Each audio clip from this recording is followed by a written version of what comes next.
life is suffering. Right. Indisputable. What do you do about that?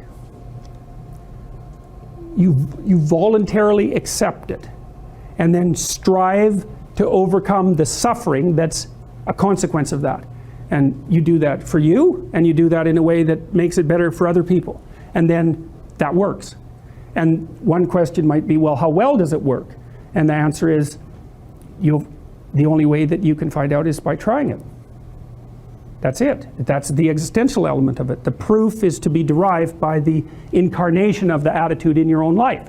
No one can tell you how it will work for you. It's the thing that your destiny is to discover that. And you have to make the decisions to begin with. It's like, because you can't do this without commitment. You have to commit to it first. That's the act of faith that Kierkegaard was so insistent upon.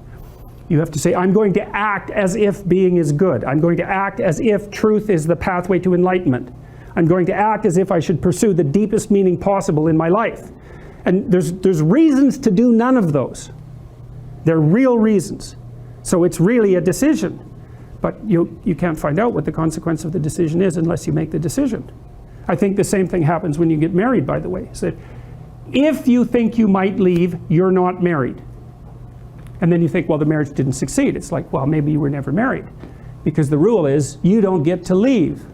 And there's a reason for that rule. Now, yeah, I'm not saying that there aren't situations where there should be exceptions made for that. That's not the point.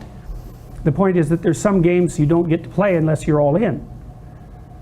And the other thing that's so interesting about being alive is that you're all in. No matter what you do, you're all in. This is going to kill you. So I think you might as well play the most magnificent game you can while you're waiting. Because do you have anything better to do? Really? Why not pick the best thing possible that you could do? Why not do that? Maybe you could justify your wretched existence to yourself that way. I think you could. That's what it looks like. You know, people find such meaning in the responsibilities they adopt, it stops making them ask questions about what life is for.